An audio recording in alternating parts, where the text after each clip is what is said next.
Jai Shri Mataji.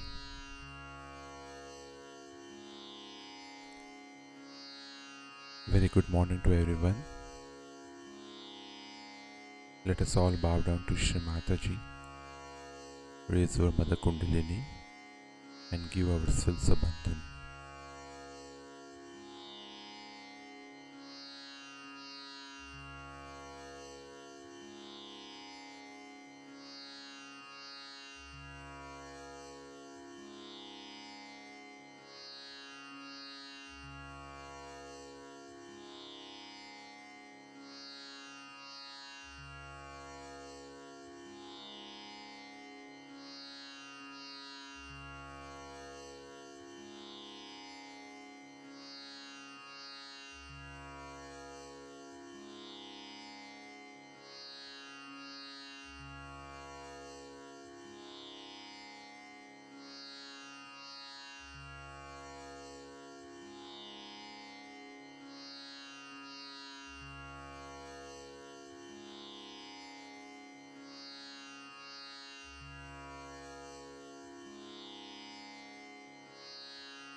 Let us now recite Shri Ganesh Mantra.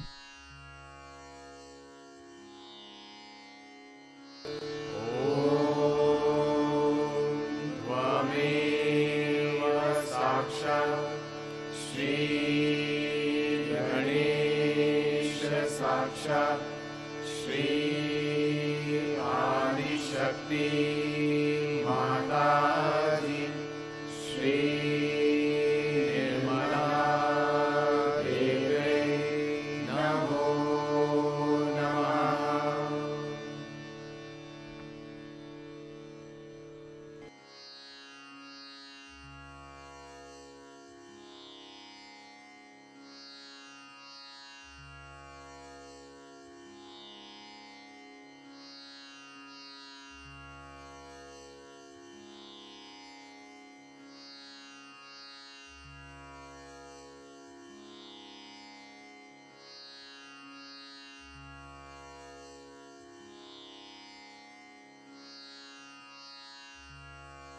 Let us place our right hand on Mother Earth.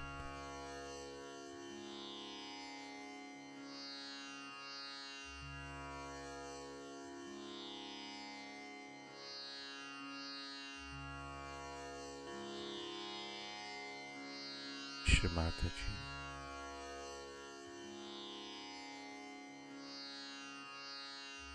kindly awaken the pure desire within us.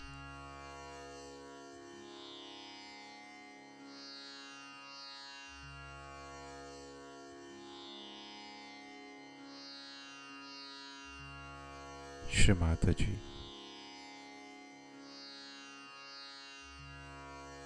kindly help us to balance our left channel.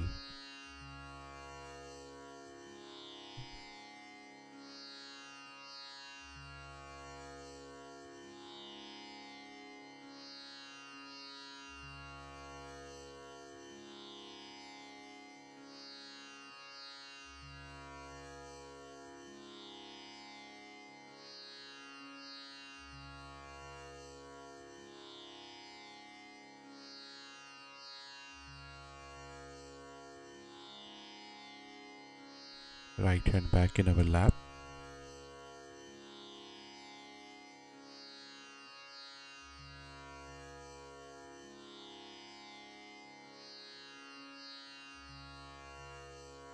Left hand towards the sky.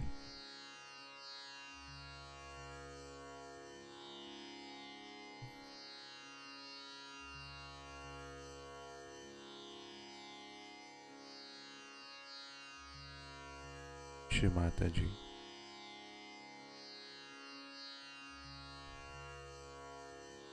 Kindly help us to balance our right channel.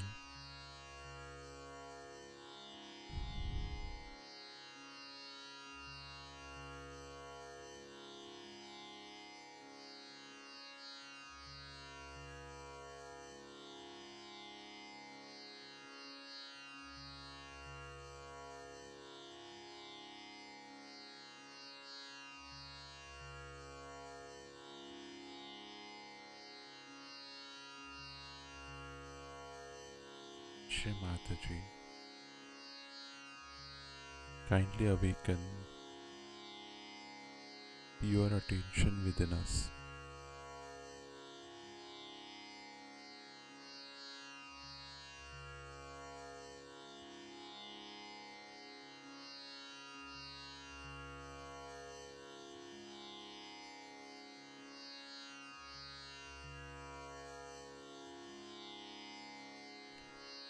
Let us bring both our hands back in our lap.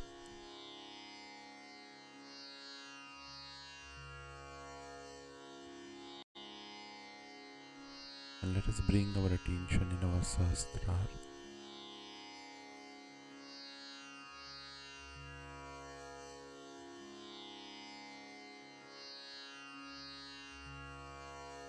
Shri Mataji, kindly bring us into complete balance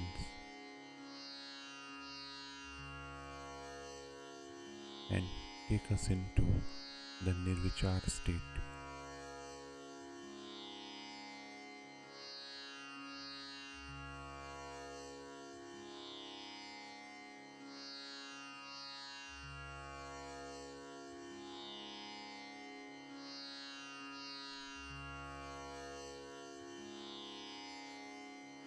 In this state, now let us listen to Shri Mataji's speech.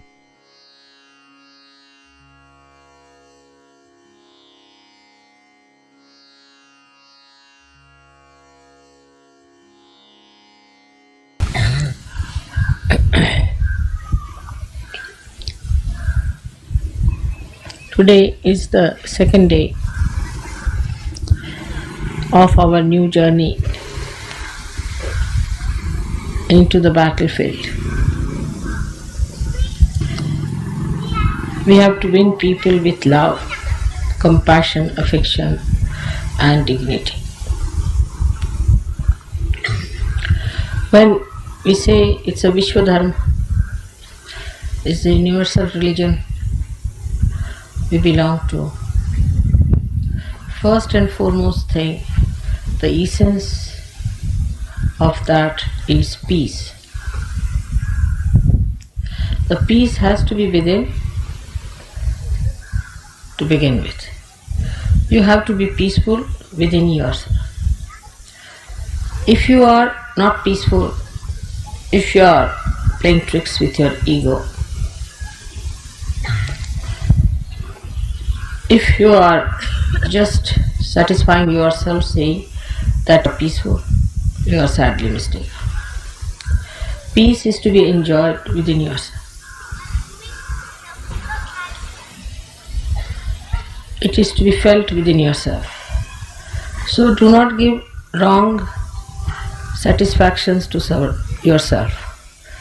Do not give false notions to yourself. Don't cheat yourself. Peace has to be felt within yourself. And if you are not feeling that, you shouldn't come and ask me, Mother, why am I not feeling? Because I am not going to tell you that's something wrong with you. You have to work it out that you should feel peaceful within yourself. It is not that if you have too much of silence outside, you feel peaceful. The peace has to be within yourself. You have it. Your spirit is absolutely peaceful. Avyagra, without restlessness. There is no restlessness in your spirit. Absolutely peaceful and steady. It is for you to feel it. It is not for anybody else to certify you. This is one thing. Secondly, when I'm telling you something, you think I'm not telling you. It doesn't register in your brain. You think I'm telling it to XYZ but not to you. You are not in it. That's another sign there is no peace. Because there is no peace, there's no registration. Whatever goes into your head, that is going to work out. But what I find that people have concave personalities. Then they receive it. Those who have convex personalities do not register anything. The registration is so poor that whatever I say doesn't have any effect on them. Otherwise, whatever I say is a mantra. It should have direct effect on you, and you should feel that effect, that penetration within you. But as if it is for somebody else, as if it is not for you.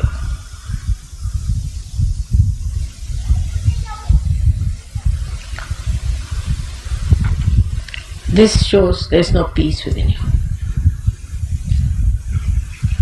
Only the peace within can register whatever is auspicious, whatever is nourishing for your growth. So try to make peace with yourself. Do not fight with yourself. Why should I do it? I'm so bad. I should not have done it. All these things you should not do. Try not to fight with yourself, first of all. Then you fight with me. Why am I like this? Why should it be like this with me? Why is it I catch? Why? How am I to answer such a question? It's very aggressive. I think it's very aggressive attitude of many Sahaj Yogis to come and ask me such a question. Why? Because I can't tell you what's wrong with you. It's not in my culture. You should find yourself what's wrong with you. But it's not what's wrong with you is the problem. What's right with you is the attitude. Whatever is right with you, put your foot on that, establish yourself on that point, and then develop yourself higher. Peace is the keynote, as I said, for universal growth of this religion. It is disturbed by many things. Firstly, as I said, by yourself. You shouldn't have funny ideas about yourself. People have very funny ideas.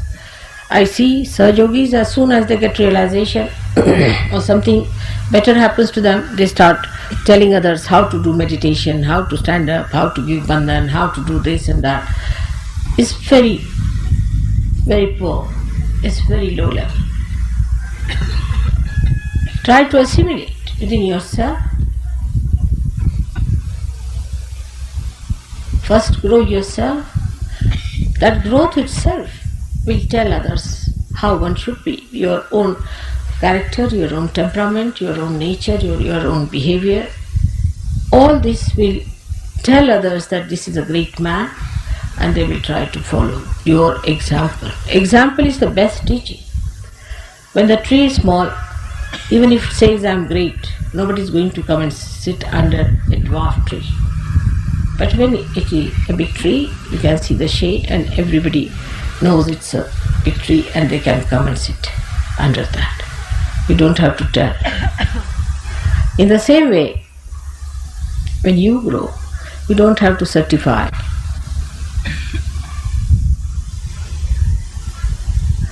That I am great. It just works.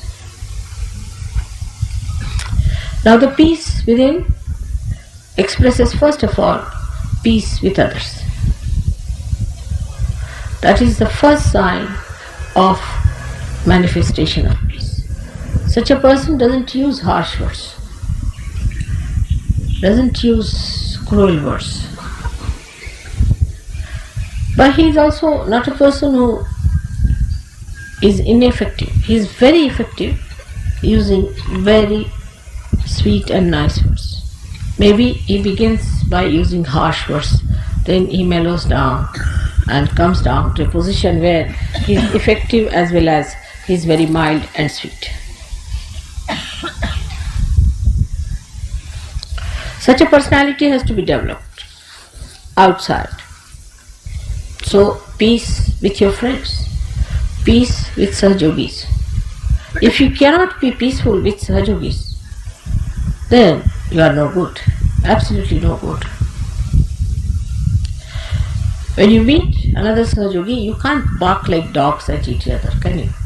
You leave 3 Sahajogis together, they end up with a big barking system. They can't manage within themselves. If there are 100, then it's all right. But you can't leave 4 here and there. So the peace should be with your brothers and sisters. They are all born out of my Sahasrara. And nobody has right to insult, to be sarcastic, saying things which are harmful. That's no friendship. That's no friendship. It's a kind of a very subtle enmity that you are carrying on in your hearts. That cannot be forgiveness. If you say sarcastic things to others, you are not in the culture of universal religion. You should be respectful. The more respectable you are to each other, the better it will be. I do not know how to tell you this, but say there's a Sahajogi, you shouldn't call him like as you would call any Tom, Dick and Harry. Like there's some going, hey, Mr. X, come here. No, people don't even say Mr. Please try to use their surnames, would be better. Mr. So, Mr. So, Mr. So would be better. Because this modern style of not using the surnames has brought down the respect for each other. But I think Sahajogis should try a new method and suggest to me even better methods how to address each other in such a way that you respect others. That respect will create that peace within each other. Suddenly you come out with remarks, very nasty remarks they are. There's no sense in it. That's not our culture. We belong to universal religion. How can it be that culture?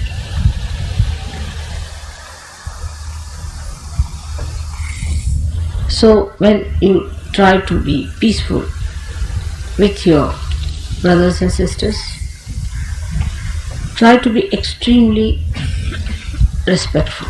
When you write letters to each other, you say, my dear brother in Sahajoga, such and such. I have seen all communists do that. Anybody who belongs to any party does that. It's a kind of respect they have. You can't talk like street people and ordinary people,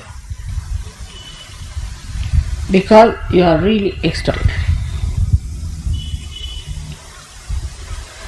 And all that is extraordinary has to be expressed through you.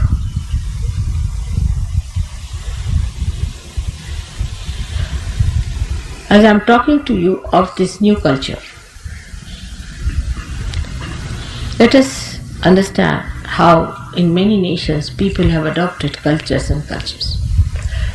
Japan, I know, has been affected very much by modernization, but Zen taught them certain kind of culture in which, supposing you see 2 Japanese have a car and they break each other's car, then they don't say anything. They come out of the car, one will bow to another, the another will bow to another, and get into the car and get out. Then if they have to claim something, they'll go to the courts, but there they don't fight, because what is the need? When I asked Japanese, How do you manage? So they said, but what is the need to fight there on the street? Because after all, if it is to be paid, if the insurance is going to pay, if the car is broken, all right, they are going to pay us. Why to shout at it? It's very sensible and practical, I think. Why to waste your breath for nothing at all? You are not going to get anything. But I have known people who drive and they are abusing every person who comes across on their drive. I mean, really, it's a cursed life, the way some people drive. And the same way they drive in their own lives. All the time cursing this, that one is like this one is bad, that one is doing like that. Even in Sahaja, they think they have a right to criticize each and every person except for themselves. So to keep peace with others, be on an apologetic mood. I hope I haven't done this mistake. I hope I haven't hurt you. I hope I haven't put your things in a wrong way. Like that. Be on an apologetic mode. You can find that among Indians. Indians have that kind of a problem. They are more on the apologetic. Sometimes it's impossible to convince them. I'll give you an example. You went down to Sangli in the morning and you were so full and the food was not ready. So they said that we cannot have our food because it's late now and it will be later, so better we sleep on. They felt very hurt, They thought that it was their mistake. Now it is registered that we haven't given food to them. It's a horrid thing we have done. And then I had to convince them that they are no way hurt, they are happy that they are not eating, they have had too much of food. No, but still it will be registered in our name that we didn't offer them food and they slept without any food. It was impossible to convince them till the end. They were all the time feeling apologetic. You see, in Indian culture we have something very great. As Japanese, I had told you that we are more on the apologetic style. Never on the aggressive.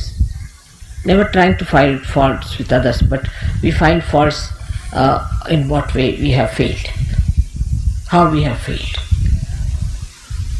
This is something to be learned from Indians if they have retained their culture at all.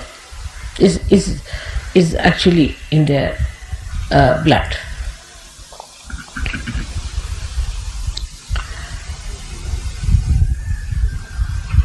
So that is how our culture is going to be such that we will express complete peace within ourselves.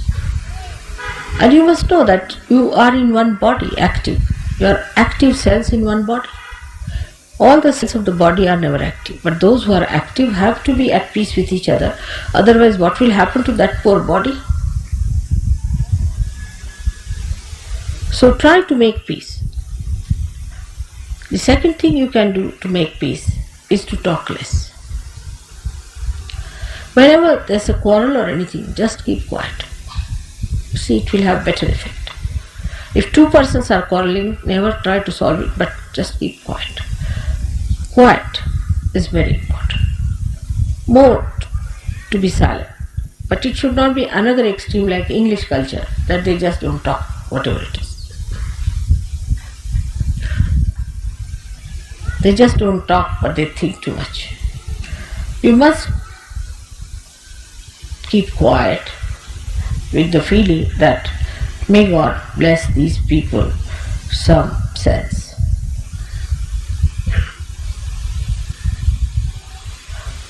It should not be ice frozen sea, but peace which is effective, the peace that is effective.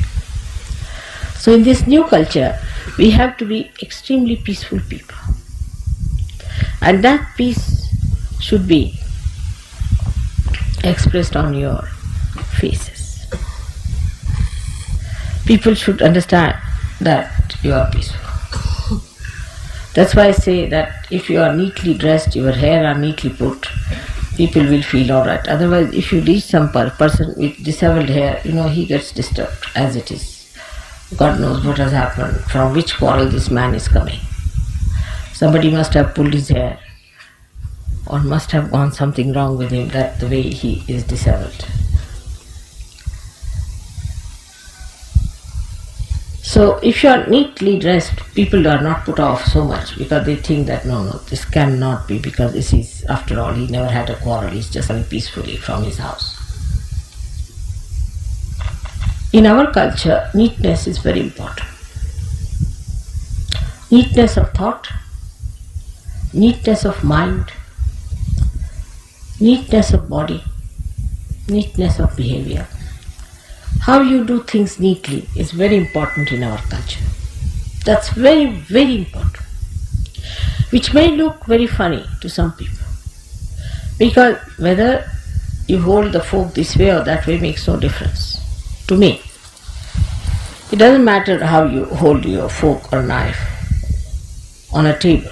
That's not so important. But definitely it's important how you hold the arti, how you hold the puja things, how you hold my photographs, how you hold the things that belong to other Sahajogis, how you respect the things that are auspicious. So that's what one has to have within yourself, the neatness of piousness, of auspiciousness, of holiness. That is to be done with very great care and understanding, and with that weight of auspiciousness you should walk. With that weight of auspiciousness. You are auspiciousness walking on this earth, yourself.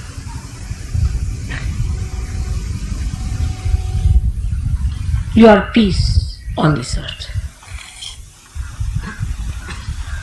But the way peace is put into this vessel has to be clean, has to be neat, and has to be placed in such a way that nothing spills out.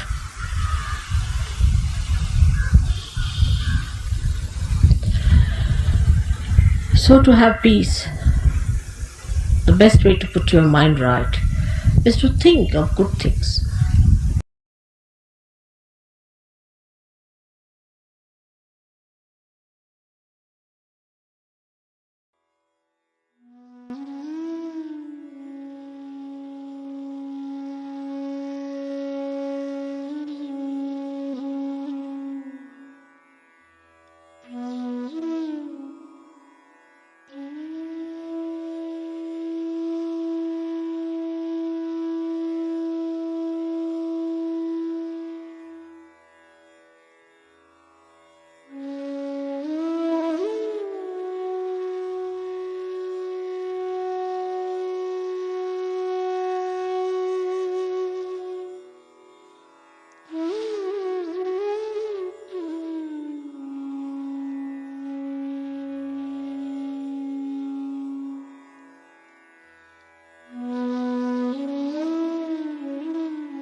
Let us recite the Mahamantras.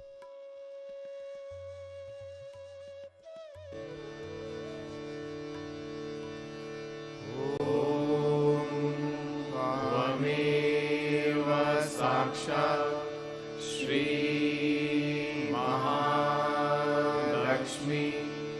Mahasaraswati Mahakali त्रिगुणात्मिका kundalini साक्षात् श्री आदिशक्ति माताजी श्री निर्मला देव्यै नमो नमः। ॐ त्वमेव साक्षात् श्री कल्की साक्षात् श्री आदिशक्ति माताजी श्री निर्मला देव्यै नमो नमः। ॐ त्वमेव साक्षात् श्री कल्की साक्षात् श्री सहस्रार स्वामिनी मोक्षप्रदायिनी माताजी श्री निर्मला देव्यै नमो नमः।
Thank you, Shri Mataji,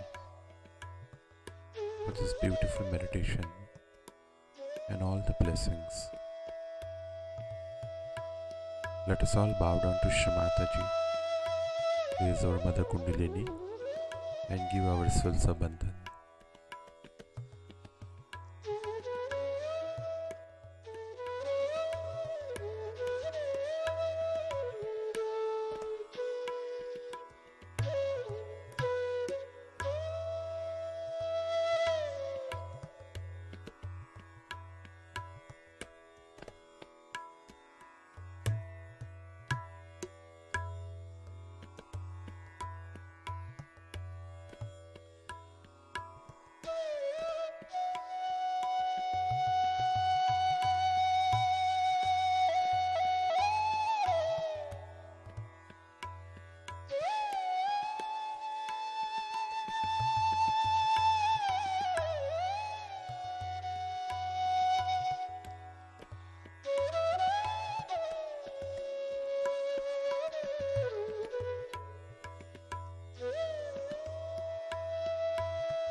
We will continue with our morning meditation tomorrow morning, same time.